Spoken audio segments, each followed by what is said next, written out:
T'as fait toi déjà comme étude? Moi je fais hôtellerie. Ah, tu étais apprenti? Oui, j'étais apprenti.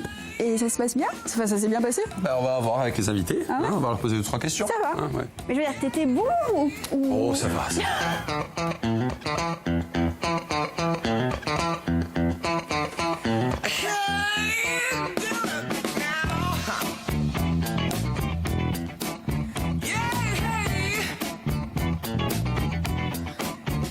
Bonjour à vous, si vous nous rejoignez dans cette deuxième partie de Via Nova au sommaire.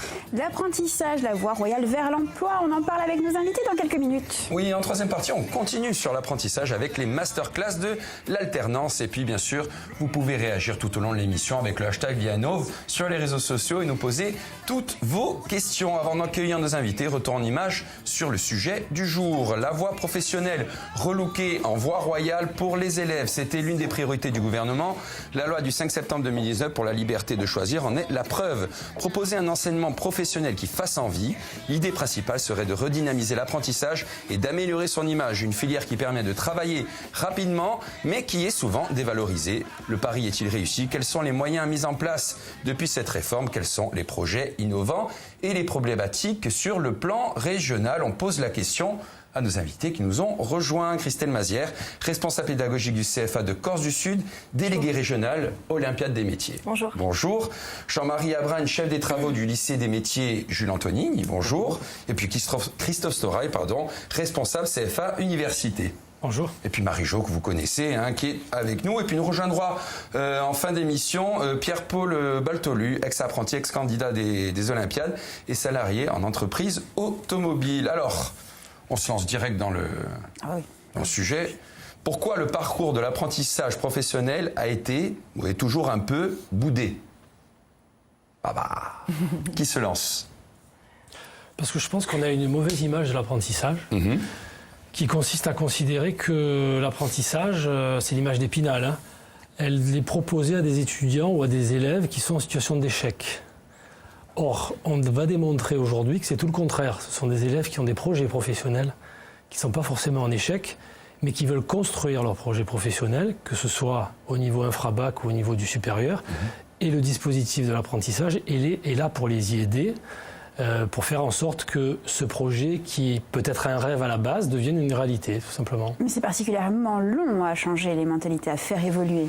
Parce que ce discours-là, on l'entend depuis fort longtemps. On essaie de le changer à travers les résultats qu'on a au niveau de l'alternance, à savoir les réussites au diplôme, qui sont de plus en plus importantes, 95% dans l'enseignement supérieur par exemple, les taux d'insertion, 80% également dans l'enseignement supérieur aussi, et puis aussi l'apprentissage, c'est une véritable voie d'excellence. Quand on voit comment sont formés les étudiants ou les élèves, quand on voit le degré de maturité qu'ils arrivent à acquérir parce qu'ils sont doublement formés à la fois dans des centres de formation et à la fois dans des structures d'accueil, très souvent, et en tout cas nous on le démontre à l'université, ce sont des majors de promotion, dans 70% des cas. Donc il y a beaucoup de chiffres et de réalités que véhiculent d'ailleurs les étudiants, et on est là pour justement les faire valoir, ces réalités.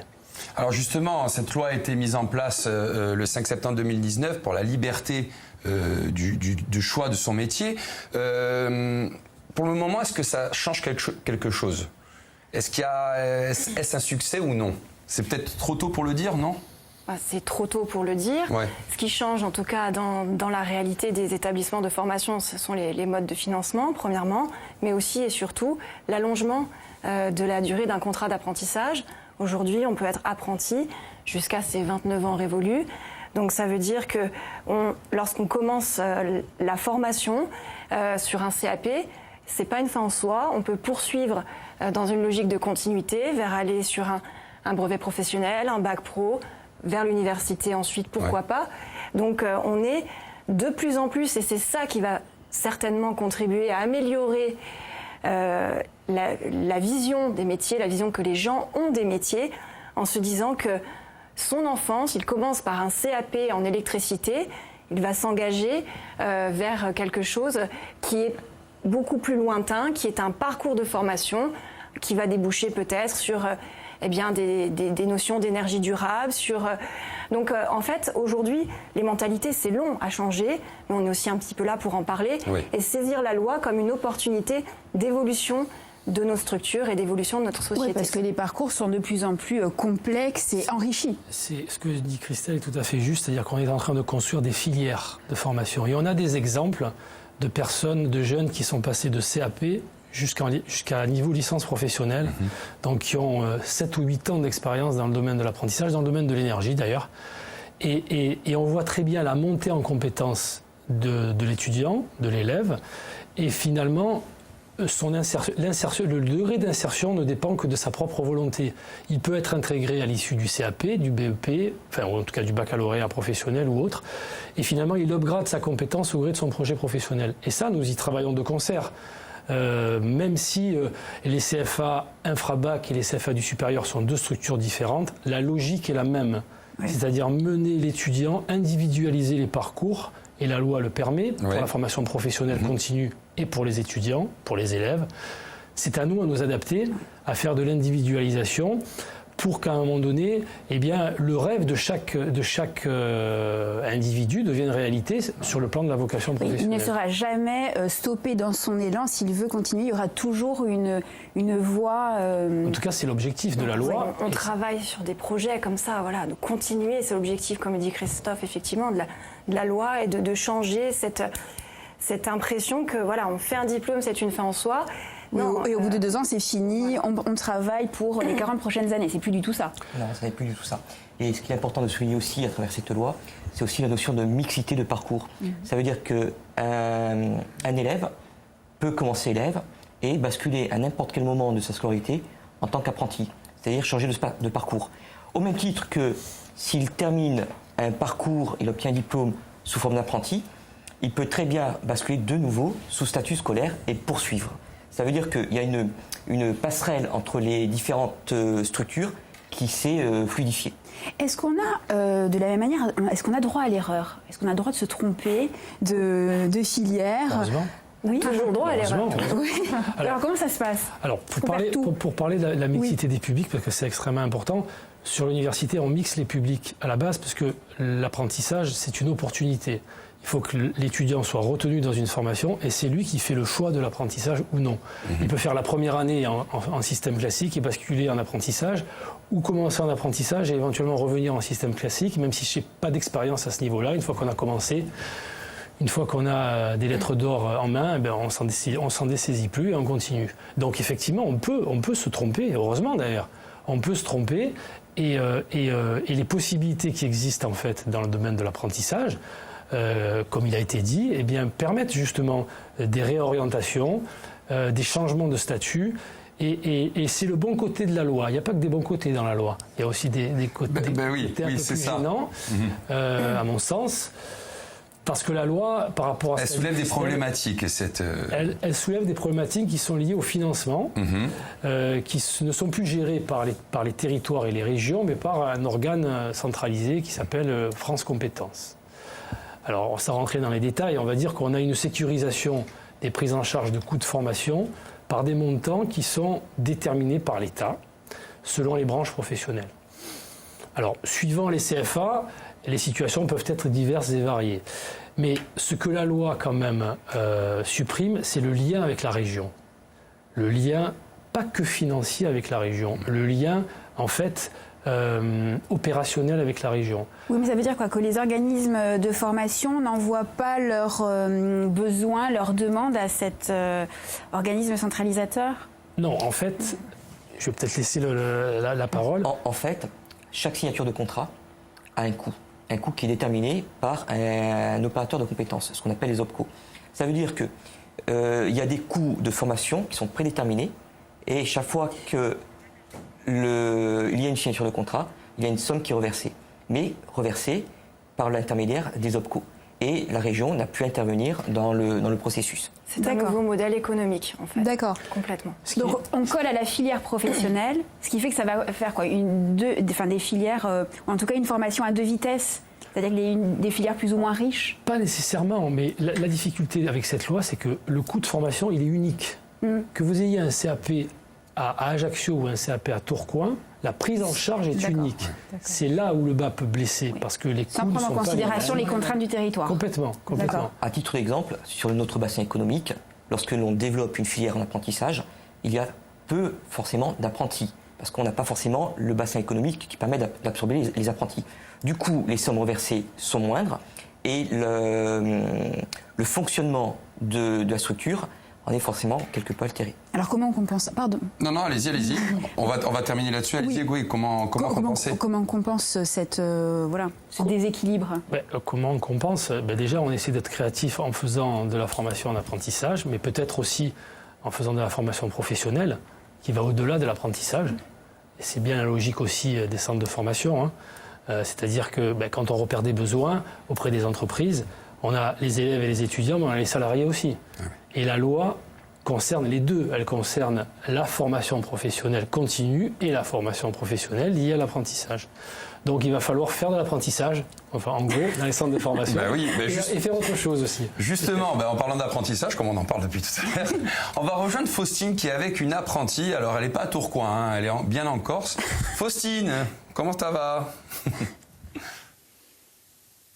Buongiorno tutti, noi siamo in Basci e abbiamo da scontra Clara che ci ha spiega come la ziba sa zo alternanza beni de qui.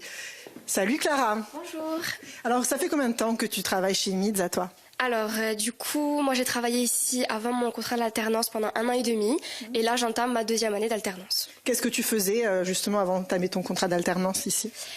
J'avais un poste d'assistante de direction, donc j'aidais un peu à gérer le quotidien et tout ce dont Madame Benoît avait besoin. Pardon.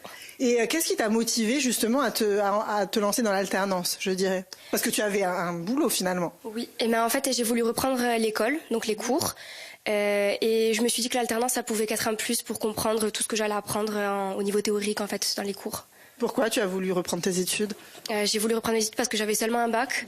Et voilà, donc ça me paraissait un peu indispensable d'avoir autre chose qu'un baccalauréat, quoi. Alors, comment se passe ta journée? Explique-nous. Alors, j'arrive dans les bureaux, donc j'ouvre les bureaux, je vérifie si on n'a pas de message sur le téléphone, je rappelle les personnes qui nous ont appelés au besoin, je réponds aux mails, je traite les commandes, et après, il y a des missions que Madame Benoît me confie qui sont un peu plus de gestion, calculer des coûts de revient, etc. Tu as beaucoup d'indépendance finalement. Oui, elle me laisse beaucoup de liberté, c'est très agréable de travailler dans les bureaux. Alors quand tu es en cours, comment ça se passe en revanche? Du coup, on a comme des cours normaux, on a un emploi du temps, et après j'ai des coupures, donc des semaines entières où je suis ici. J'ai 2 semaines accordées en cours et 1 semaine d'alternance. Quelle est la tâche que tu préfères faire? Qu'est-ce qui te plaît le plus ici? C'est vraiment de voir n'importe quelle tâche, mais vraiment de voir comment fonctionne vraiment l'entreprise. Voilà, c'est pas une tâche en particulier. Est-ce que tu peux nous présenter les produits qu'on connaît quand même un peu, hein, mais bon, tu vas nous les montrer. Alors, la gamme est composée de 5 produits, donc c'est des produits qui sont faits à partir de 3 matières premières corses qui sont l'huile d'olive, l'huile de noisette et l'huile essentielle d'Immortel. Donc on a une huile multi-usage, donc corps, visage, cheveux, un lait corporel, un sérum pour le visage, une eau de parfum plutôt femme et une eau de parfum qui est la dernière sortie plutôt masculine. Est-ce que tu sais ce que tu vas faire après ton expérience chez Mids? Est-ce que tu as des volontés, je dirais? Non, pas du tout. J'aimerais peut-être continuer mes études, mais voilà, rien de certain. Qu'est-ce que tu pourrais dire aux jeunes qui ont envie de se lancer dans l'apprentissage pour les motiver? Alors vraiment, si vous avez la possibilité, n'hésitez pas, ça aide vraiment et pour moi c'est non négligeable, ça m'aide vraiment à comprendre tout ce qu'on apprend dans le DUT et dans n'importe quelle filière, je pense. Merci. Merci à vous. Noi ci ridroiamo domani in Castagni. Ciao, ciao, ciao. Ciao, ciao. Merci beaucoup Faustine. Oui, voilà un exemple d'alternance en entreprise. Alors justement, comment la dynamiser cette alternance? Du côté des étudiants ou du côté des entreprises? Les deux, parce que les deux sont liés forcément. Je pense que c'est la compétence qui va à un moment donné dynamiser le dispositif. Parce que une entreprise, une structure d'accueil a besoin de compétences. Ouais. Et un étudiant ou un élève a besoin de qualifications et de compétences aussi. Donc derrière cette notion-là, qui permet quand même d'associer le savoir au savoir-faire, au savoir-être quelque part, et de répondre à quelque chose qui est identifié dans une structure entrepreneuriale, je crois que ça peut être le vecteur. Ça peut être le vecteur. Après, il y a beaucoup d'avantages du côté des étudiants pour être alternant, à savoir un premier salaire déjà, qui n'est pas négligeable, des aides que les CFA peuvent proposer en indemnité de transport, en aide au logement lorsqu'ils doivent se loger plusieurs fois, et en encadrement pédagogique aussi. Pour moi, un alternant, c'est comme un sportif de haut niveau, quoi. Il est doublement encadré du début de sa formation jusqu'à la fin. Et puis en plus, quelque part, il est payé pour être en formation. Faut pas l'oublier. Ouais. La vraie logique, c'est quand même celle-là, quoi. Moi, en tout cas, à mes étudiants, c'est le discours que je leur tiens, à savoir qu'ils ont des droits, des obligations, des avantages, mais ils sont privilégiés au sens où ils sont payés pour suivre une formation. Et du côté des employeurs, alors ? Comment on les persuade de recruter en alternance ? Les employeurs, pour nous, pour notre établissement, on a une forte demande de la part des employeurs, notamment dans les secteurs du bâtiment, les secteurs des métiers de bouche. Donc c'est plutôt du côté justement de la société, le plus côté des parents, effectivement, où les jeunes ne vont pas spontanément vers l'alternance, que ce soit les CFA, les lycées professionnels, mais la voie professionnelle, effectivement, est encore, on va dire, un petit peu pénalisée par cette représentation des métiers en général. Et je pense que comment dynamiser, c'est à nous, et c'est pour ça qu'on est avec vous aujourd'hui, pour montrer que c'est la voie de l'excellence en termes de compétences, c'est une voie intéressante en termes d'employabilité, donc c'est une voie vers l'emploi, et aussi c'est quelque chose qui vous forme en lien avec les besoins des entreprises, et puis aussi c'est une première rémunération, première entrée dans la vie active. Donc c'est vrai que voilà, on a ce gros travail-là à faire pour arriver à faire changer les mentalités et les représentations. Mais les entreprises insulaires jouent beaucoup le jeu, parce qu'en fait, elles ont compris que c'était un moyen de sécuriser leur structuration et surtout leur recrutement. Bien sûr. C'est-à-dire que ce qu'on observe de plus en plus, je vais m'exprimer au nom du secteur industriel, on observe de plus en plus que les entreprises ont du mal à recruter des personnes qualifiées. Au moment des examens, de plus en plus d'entreprises nous contactent justement pour recruter notre public au niveau des lycées professionnels. Mais malheureusement, on n'est pas en capacité d'alimenter le marché de l'emploi avec suffisamment de personnes. Donc du coup, les entreprises ont de plus en plus recours à l'apprentissage, de telle manière à former en fonction de leurs besoins, à pré-recruter justement pour avoir des salariés qualifiés. Et aussi, quelque part, ça leur permet de se développer au niveau des entreprises.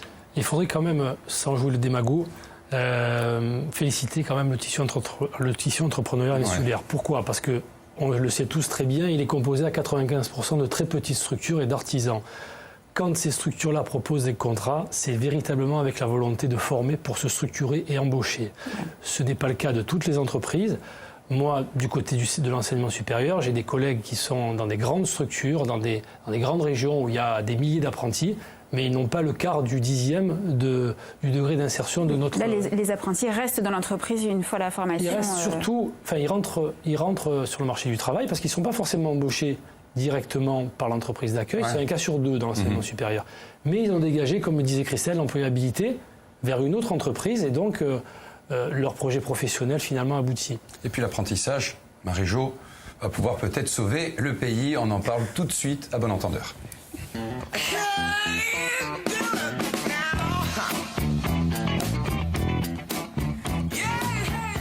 Oui, comme d'habitude, je suis allée voir un petit peu comment la presse parlait de tout ça. Et il se trouve qu'hier, il y avait un article très intéressant dans Les Échos qui partage votre enthousiasme, d'ailleurs dès le titre, puisque le titre c'était l'apprentissage, donc symbole d'une France qui peut changer.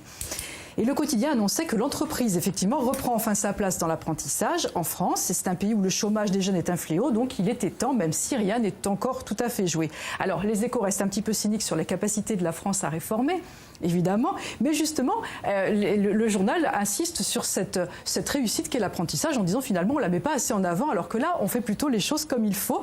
L'apprentissage, maintenant, en chiffres, en tout cas, c'est 460 000 apprentis pour cette année. Un record, plus 8%, c'est au premier trimestre. C'est d'autant plus significatif que l'an dernier déjà, c'était plus 7%, donc on est vraiment dans une ascension, a priori. Donc 60 000 jeunes de plus sur cette rentrée dans ce système de formation. C'est un système qui prouve aussi son efficacité, puisque 4/5 des jeunes qui en sortent trouvent un emploi rapidement.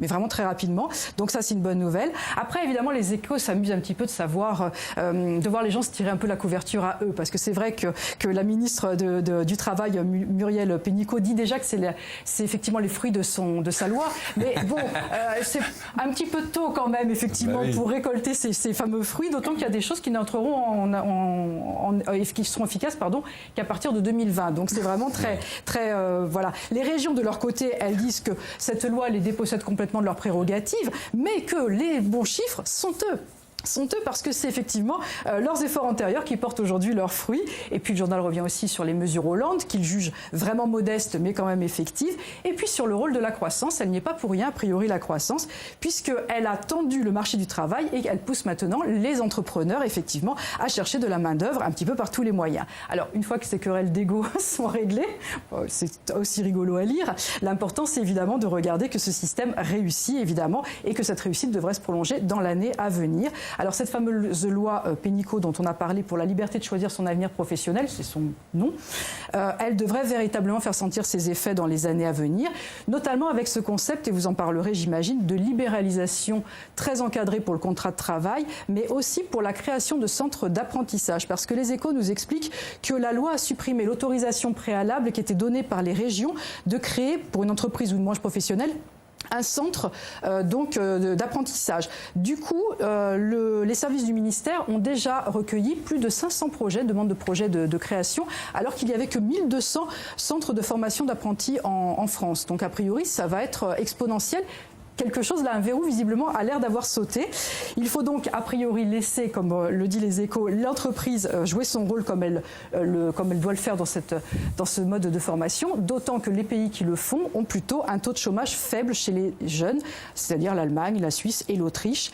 Et évidemment, en même temps, laisser les entrepreneurs jouer leur rôle tout en protégeant les apprentis, parce que ça peut aussi être pris comme de la main-d'œuvre à bas coût. Donc, il y a une petite prise de risque, effectivement, à entrer dans cet apprentissage, mais qui, a priori, le jeu en vaut vraiment la chandelle, a priori, quand même. Ben non seulement le jeu en vaut la chandelle, mais pour répondre à ce que vous disiez, la réforme, en fait, libéralise complètement le marché de l'apprentissage du côté des centres de formation.